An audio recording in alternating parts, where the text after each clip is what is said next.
매일 양치질을 열심히 하는데도 잇몸이 붓고 피가 난다면 정말 답답하시죠?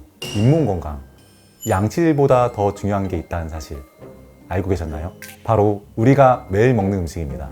오늘은 제가 연구 논문과 실제 환자분들과의 경험을 바탕으로 자신 있게 추천하는 잇몸 강화에 효과적인 식품 탑5를 소개해 드리려고 합니다. 특히 마지막 음식은 정말 놀라우실 거예요. 많은 분들이 매일 드시는 음식인데 잇몸 건강에 이렇게 좋은 줄 모르고 계시거든요.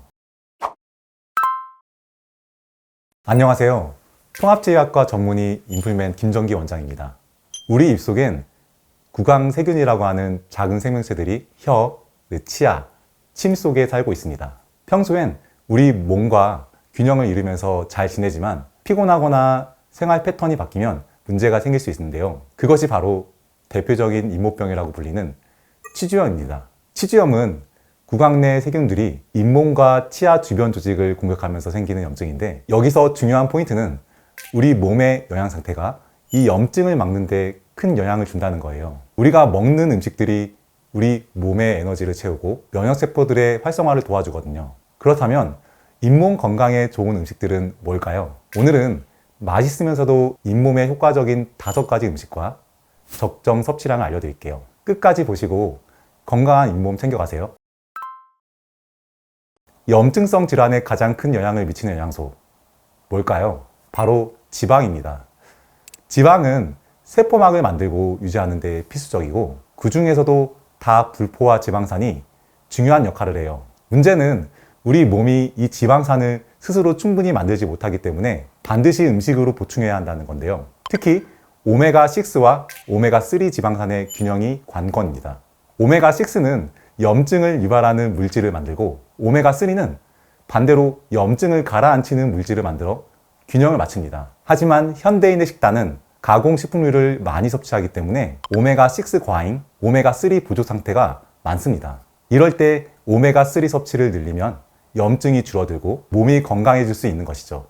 그렇다면 잇몸 건강에 오메가3를 듬뿍 제공해줄 음식이 뭘까요? 정답은 연어입니다. 연어는 오메가3뿐만 아니라 비타민 D가 풍부해서 건강식 중에 건강식으로 꼽히는데요. 오메가3는 공격수로서 나쁜 세균을 제거하고 염증을 줄여서 잇몸 조직을 회복시킵니다. 그리고 비타민 D는 수비수로서 항균 펩타이드를 생성해 세균으로부터 잇몸을 방어하죠. 그러니까 연어는 공격수와 수비수가 모두 갖춰진 완벽한 팀플레이어라고 할 수 있습니다. 그렇다면 연어 얼마나 먹어야 효과가 있을까요? 하루 1000에서 3000mg의 오메가3를 6개월간 섭취하면 치주 건강이 유의미하게 개선됐다는 연구가 있었는데요. 또한 비타민 D는 혈중 농도를 90에서 100 나노몰 퍼 리터로 유지해야 치주 건강을 유지하는 데 좋다고 합니다. 연어 섭취량으로 환산하면 하루 67g 정도인데요. 매일 먹기 힘들다면 일주일에 2~3번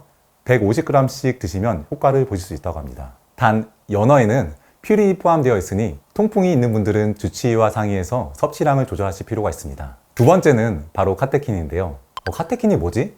하고 궁금하실 텐데요. 사실 우리 일상에서 쉽게 만날 수 있답니다. 가장 흔하게는 녹차에서 찾을 수 있고요. 초콜릿의 원료인 카카오 닙스에 녹차보다 무려 20배나 많은 카테킨이 들어있다고 합니다. 카테킨은 우리 몸을 지키는 폴리페놀 황산화 성분인데요. 재미있게도 이 성분이 우리 몸 전체뿐만 아니라 치아와 잇몸 건강도 꼼꼼하게 챙겨줍니다. 특히 진지발리스나 프레보텔라와 같은 추주병을 일으키는 세균들이 찾아오면 카테킨이 나서서 이들의 활동을 효과적으로 막아준다고 합니다. 실제로 흥미로운 연구 결과가 있습니다. 치주 치료를 받는 환자들을 두 그룹으로 나눠서 한 그룹은 녹차를 복용하면서 치료를 받고, 또 다른 한 그룹은 치료만 받도록 했죠. 결과는 어땠을까요? 녹차 카테킨을 활용한 그룹에서는 잇몸 염증이 눈에 띄게 감소했고요. 출혈도 크게 줄었답니다. 게다가 치주 조직을 위협하는 MMP라는 단백질 분효소도 잘 억제했다고 하는데요. 그럼 녹차를 마시는 것만으로도 효과가 있을까요? 매일 한 잔씩 마실 때마다 치아와 잇몸 사이의 간격이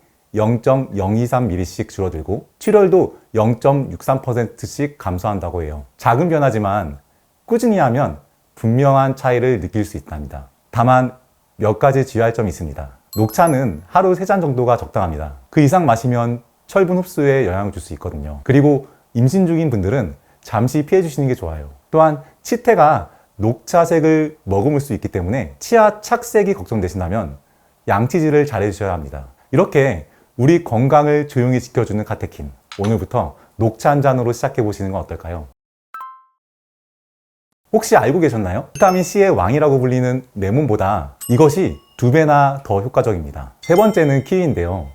키위가 우리 잇몸 건강에도 특별한 영향을 준다는 흥미로운 결과가 있는데요. 앞서 말씀드렸듯이 염증성 질환에는 영양 상태가 큰 영향을 미칩니다. 특히 비타민C가 부족하면 염증이 더 심해질 수 있는데요. 바로 여기서 키위가 중요한 역할을 합니다. 최근 이탈리아의 한 연구팀이 키위의 치주염 개선 효과를 실험했습니다. 참가자 50명을 두 그룹으로 나눠서 한 그룹은 하루에 2개의 키위를, 다른 그룹은 키위를 전혀 먹지 않았는데요. 그리고 2개월 뒤에 두 그룹 모두 치주 치료를 받았습니다.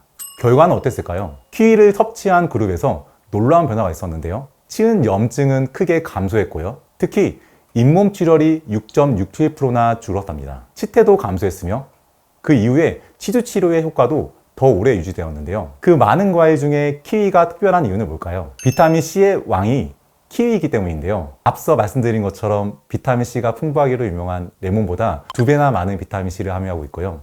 또 키위엔 비타민C뿐만 아니라 루테인과 같은 항산화제와 오메가3 지방산도 포함되어 있어서 염증 완화에 탁월합니다. 그럼 키위를 얼마나 먹어야 잇몸 건강에 도움이 될까요? 잇몸 건강에 효과를 본 논문 실험 참가자들은 하루 약 100에서 200mg의 비타민C를 섭취해왔다고 하는데요. 이는 키위 2개의 분량에 해당합니다. 이렇게 키위 한두 개로 잇몸 건강 관리 시작해 보시는 건 어떨까요? 치과 의사들이 입을 모아 추천하는 게 있는데요. 네 번째로 소개할 음식은 유제품입니다. 한국 국민건강영양조사 데이터를 분석한 결과 9,798명의 한국 성인을 대상으로 한 조사에서 유제품 섭취와 치주 질환 간의 밀접한 연관성이 확인되었는데요. 유제품을 자주 섭취한 사람은 치주 질환의 위험이 25%나 낮아지는 결과를 보였으며 특히 주 7회 이상 유제품을 섭취한 그룹에서 치주 질환의 위험이 현저히 감소한 것이 눈에 띕니다. 여러 가지 종류의 유제품 중 특히 우유가 가장 효과적이었다고 하는데요. 우유 속 풍부한 칼슘이 치아를 잡고 있는 치주골이라는 기초를 강화해주는 철근 같은 역할을 합니다. 그리고 유청 단백질은 뼈를 더 단단하게 만들어주고 우유 속 라토페린은 치주 질환을 유발하는 나쁜 세균을 잡아먹는 보안 요원 역할을 하는데요. 그럼 요거트는 어떨까요? 요거트에는 유산균이 가득 들어있는데 이 유산균이 치주 질환을 유발하는 세균과 싸워줍니다. 반면 같은 유제품이지만 치즈는 치주 건강에 큰 도움이 되지 않는다고 본 연구에서는 이야기하는데요. 치즈에도 뼈에 건강한 칼슘이 많이 포함되어 있지만 특정 프로바이오틱스나 유산균이 다른 유제품에 비해서 적은 경우가 많아서 병영균 억제 효과가 상대적으로 낮기 때문이라고 합니다. 그럼 우유나 요거트, 하루에 얼마나 섭취해야 잇몸 건강에 도움이 될까요?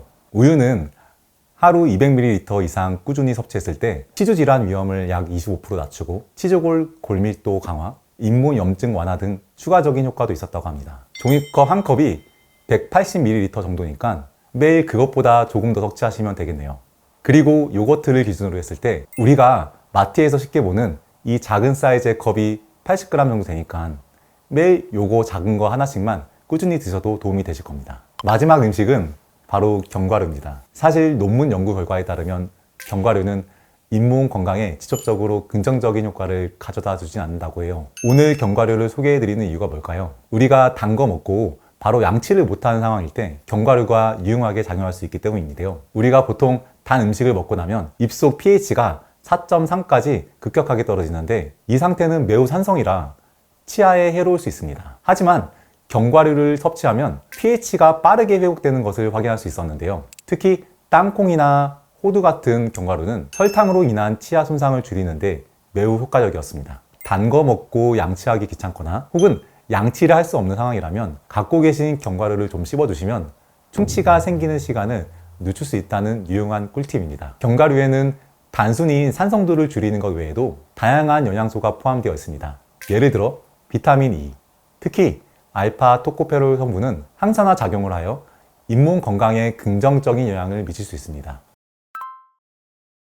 오늘 알려드린 5가지 식품 어떠셨나요? 특히 마지막에 소개해드린 이것만 잘 활용해도 여러분의 잇몸 건강이 달라질 수 있습니다. 중요한 건 아무리 좋은 음식을 섭취해도 기본적인 구강 관리를 소홀히 해서는 안 된다는 사실입니다. 플라크 관리를 위해 꾸준히 양치질, 치실 사용은 필수입니다. 특히 잇몸 건강은 우리 몸 전체의 건강과 연결되어 있다는 점을 기억하세요.